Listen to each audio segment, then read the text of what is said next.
Hey, I'm Decathlon Gamer, and welcome back to this Tour de France discussion. In this one, we're going to be playing 7 Days to Die while we discuss Stage 11 of the Tour de France. It was a sprint stage. Uh, there was really just a single bump in the road on this one, and nothing more than that. We're going to be playing 7 Days to Die, and unfortunately, with the recording software active, a game that is normally a little bit laggy on this laptop is massively laggy. So hopefully, as the game loads up a little bit better, it'll lag a bit less. But for now, we're gonna have to kind of just deal with that being that. It should be a pretty quick discussion, so not a terrible day to have an awful frame rate, but we will make do and try to get through the initials. I have done series on 7 Days to Die before. It is in Alpha 19 right now, which is definitely the best of the alphas since I first started playing back on uh, 11 or 12, something like that. Uh, just getting through these first basic missions are going to be quite difficult as bad as the lag is. My wife actually does play 7 Days to Die along with me and some other family members. And she does play on this laptop, but without the recording software running. The lag is significantly less than this. All right, well, stage 11, sprint stage. And what we saw was just one little bump in the road, which was a Cat 4 climb. It was going to go to the brake, and you really could have just turned it on right at the start. I mean, it was that kind of stage. Lodagnu took off right from the start, kilometer zero, and he rode away and put his head down for a few kilometers and then looked around and started going, wait, where is everybody? Expecting others to be attacking, and nobody else attacked. It was just him. For him, that ended up being a bad thing, a very bad thing. He tried to slow down, and the field was like, "No, no, no, we're happy, just one rider away." And so they slowed down, and it it continued like that for a while. And oh my goodness, I have not seen the Peloton ride that slow in a long time. Uh, so Lodagnu eventually puts his head down and gets on with the task. He gets out to a 5 minute lead before finally the tiniest acceleration just to match his speed then takes place in the pack. It's going to be a difficult way to try to get wood, but it's going to be difficult to really move and get anywhere.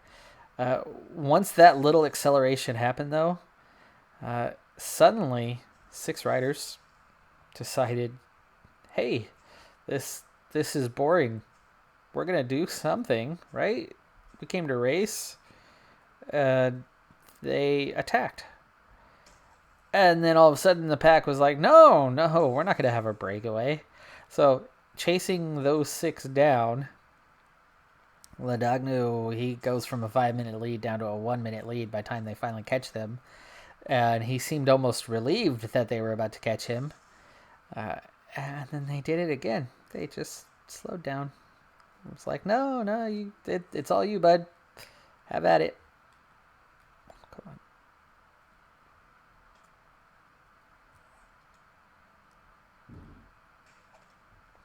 Woo, we finished one. I'm just going to leave that there. Normally I'll pick them up, but... And so they slowed down again. His lead got back out to just 3 minutes this time, but it was just a total snooze fest at the start of the race. The little bump in the road, Ladagnu was still at the front for that, so he claims the single point at the top of the KOM, which meant nothing.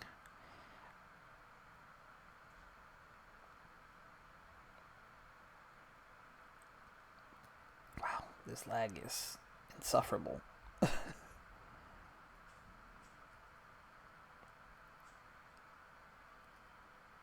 Do I hear a vulture? Please don't be a vulture. Because I got to gather 2 wood, and moving around is so bad that we're just going to hope that we can get 2 wood this way. And there's 1. We're off to a good start.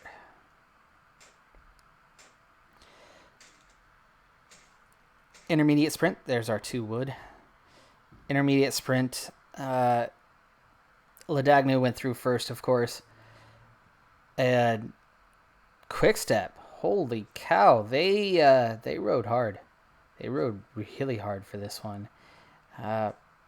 Bennett not as hard, but his lead out, man, just full gas on that one. Last moment, his lead out rider lifted the pace a bit, and so Bennett followed him through, or overtook him moments before crossing the line. So Bennett took second. His teammate took third across the line, and Sagan actually rode pretty hard. That's about the hardest I've seen Sagan ride the intermediate sprint this whole tour, and maybe for the last couple. That was a bit of an effort. So Bennett going through second gets 17 points. Sagan going through fourth gets 13 points. So the 21-point lead stretches to 25. And just in the handful, 500, 600 meters of that lead up and move by the Peloton sprinters, Ladagnu went from a 2.5-minute lead down to a minute 15 in just a handful of meters. I mean, that's how slow the pace was. It was just ridiculous. Eventually, the Peloton is going to speed up ever so slightly, and he didn't even bother. It really was the worst effort by a breakaway that I have seen in, possibly ever. It was just sad, pathetic. I cannot give that guy any credit, and him getting most combative for the day is kind of a disgrace to that honor that they give out daily. So he was caught, was pulled back together, and apparently I've gone outside of my zone now, still looking for even just a single stone. Now we actually do face the real threat of dying, as literally this lag could create some issues. The biggest thing on the day, besides the finish, was an incident that they were rolling through a small town, and the road got skinny, and the pack was riding slow and riding together and compact and ran out of space. Nasty crash, and Jan Izaguirre actually looked like he belonged in this game. That was really disgusting. I think there's a dog on my right who's going to kill me quite soon if he decides to come after me. There's a chicken on my left.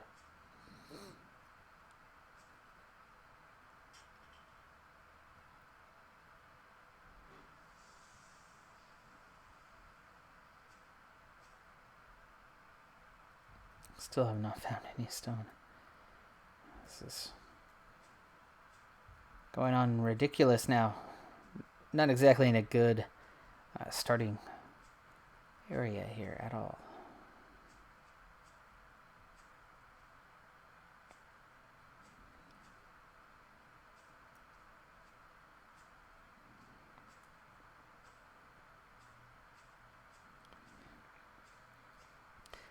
But yeah, that crash looked really bad, and he abandoned almost immediately.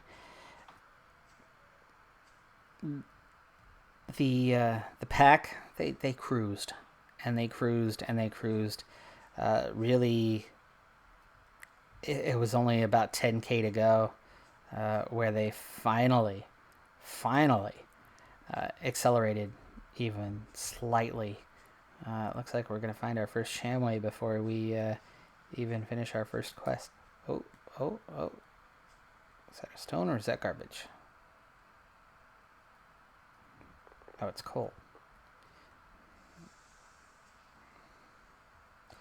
And iron. We found stone, coal and iron before we could even find our first little stone on the road.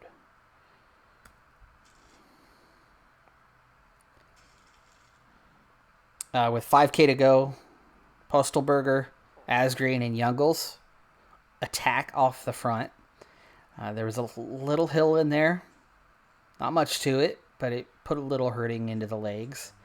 And it was a smart move. It was a really smart move. I think it was the only smart move of the day because that was a Postelberger who started it, who's generally somebody you would consider lead out for... can I get 2 stones this way? Can we just do this? We'll try. This is a hard way to go about it, but we'll see if we can break some stone.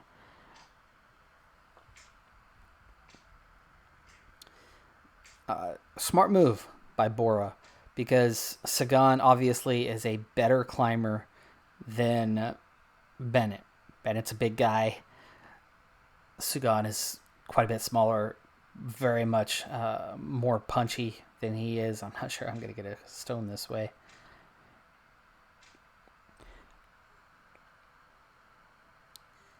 And so it forced the pack to accelerate harder up those little inclines, which put more of a hurting into Bennett, favored Ewan, favored Sagan, helped those guys out a bit. From those front 3, they rode 2k alone, but Asgreen peeled off, leaving it down to 2. And that was not working. Oh, there is stone right there.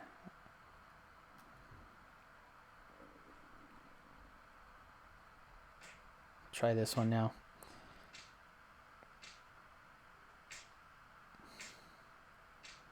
Come on. Give me 2. Even if it takes a little while. I can't get a pebble off of here.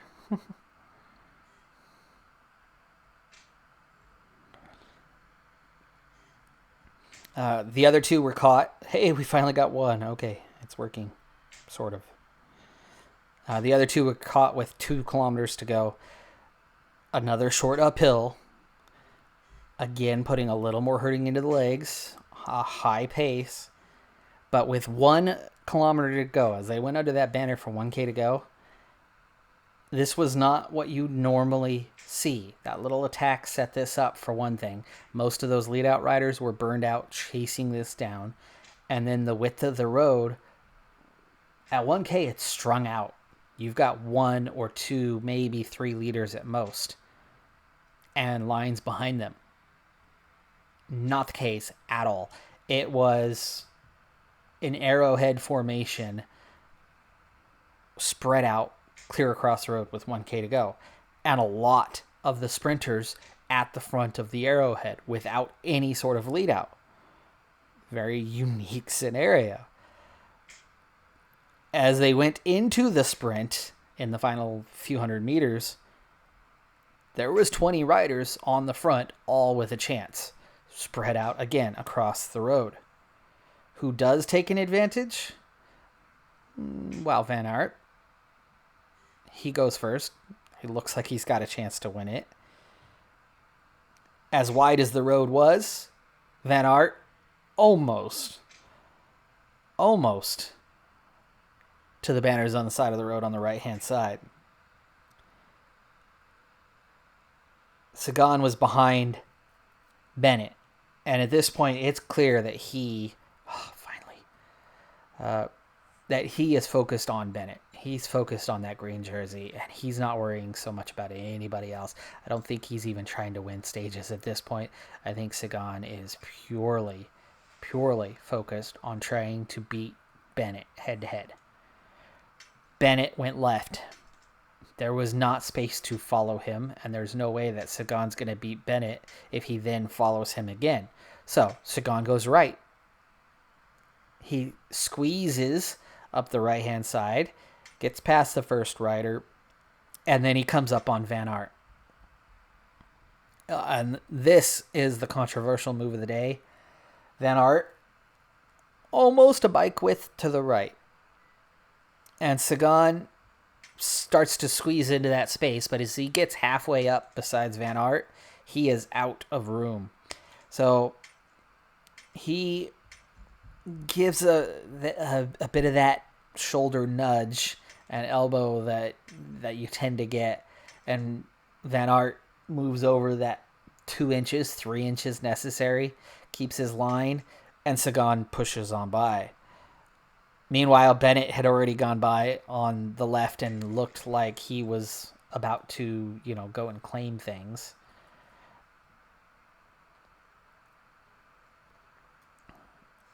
You know what? We don't need any iron right now. I don't think we're going to get to that point.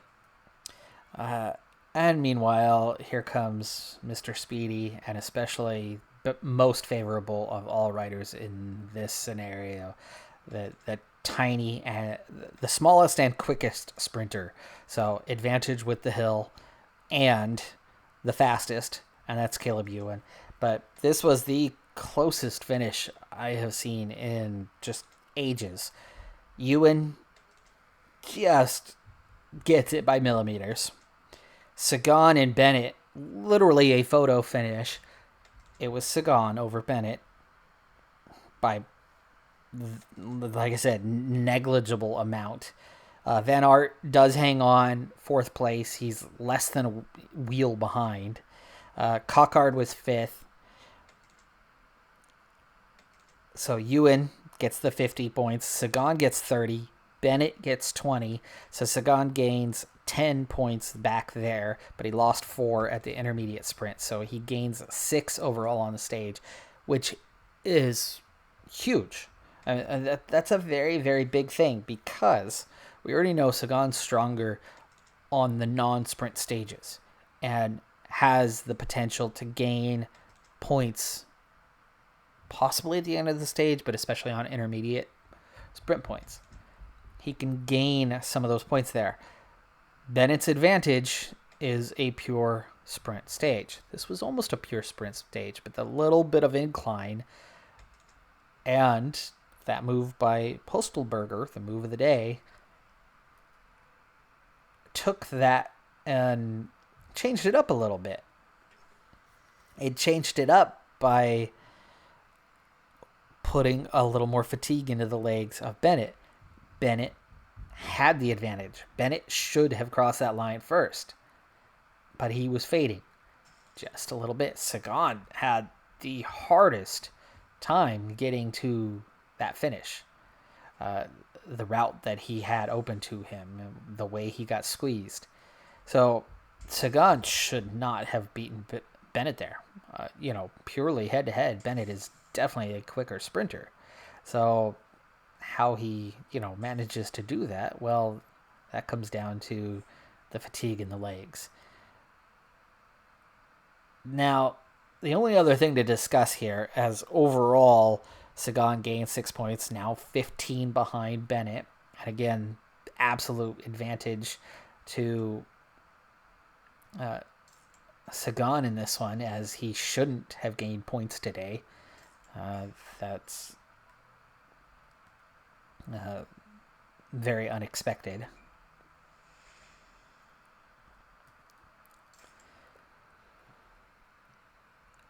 It was controversial, the move by Sagan over Van Aert, and to some, relegation to the back is something that could come up in discussion. It could be reviewed. I wouldn't be entirely surprised. I would be surprised, but I wouldn't be entirely surprised if post-stage today we hear that Sagan was relegated to the back of the group. Could happen. I don't think it's likely, but it could happen. For me, that then takes the discussion on to, Are you gonna work for me? Are you gonna work? Are you gonna work? Okay, fine. Let's just do it this easy way. There is no easy way right now.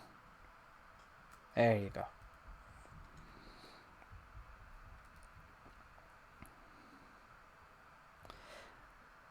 This goes back to 2017 and Sagan's disqualification.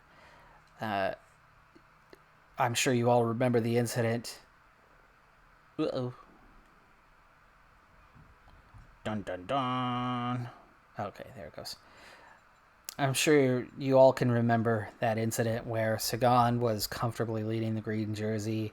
Cavendish was still at a time where he actually was competitive as a racer. And Cavendish made the dumb move by going into a space that didn't exist, tried to force it wide open. It did not work out.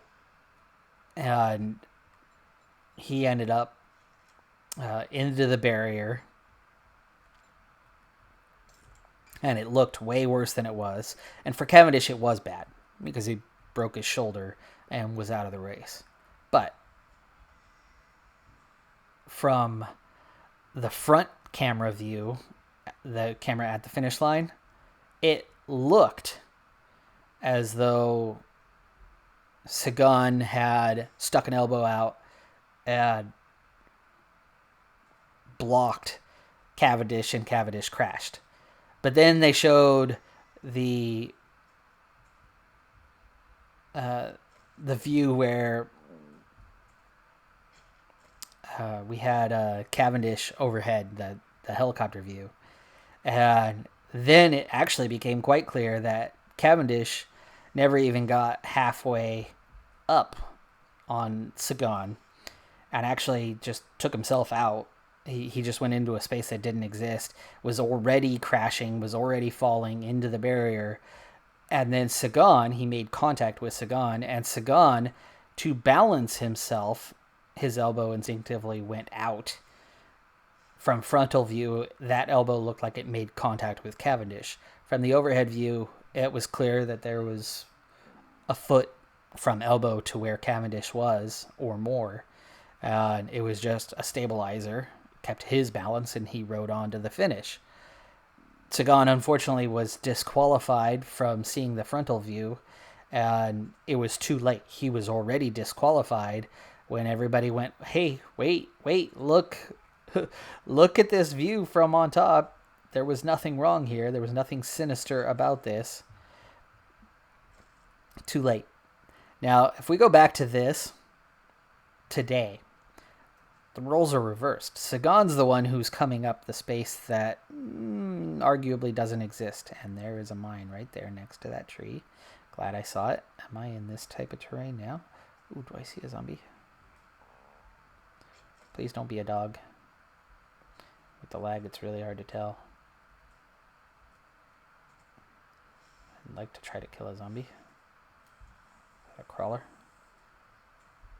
No. We might have this. Maybe. We'll try. He might hit me before I even see him. Being next to the iron is not good, though. Oh, come on. I need to get a clean angle on him with this lag. Oh, I'm gonna die. I'm gonna die because I can't see him.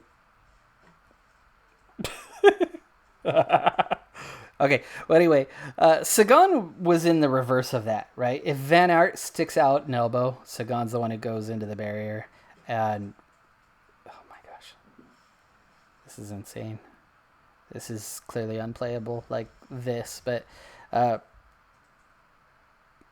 he's all wandering about like a chicken with his head cut off, and meanwhile I'm just trying to, line up to actually hit him. Oh, face to face, and we can't hit. Maybe I should aim for the chest and not the head like I normally do.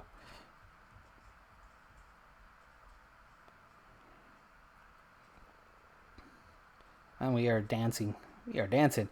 Anyway, if Van Aert sticks out an elbow, that's Sagan who goes into the barrier. But here, what we end up with is total reversal of that. And Sagan sticks out an elbow, gets a little space, buys himself. Fortunately for him, Van Aert, complies. So if he moved, it would have been Sagan's fault, right? If he ends up crashing there. Oh, how did you end up behind me? No stamina. I'm trying to look down. I'm infected. I'm going to die from this. I am going to die from this. I can't even hit him. I have 0 stamina. It's not recovering. Hey, we hit him once. I'm going to be dead before I ever get a second chance to swing at him.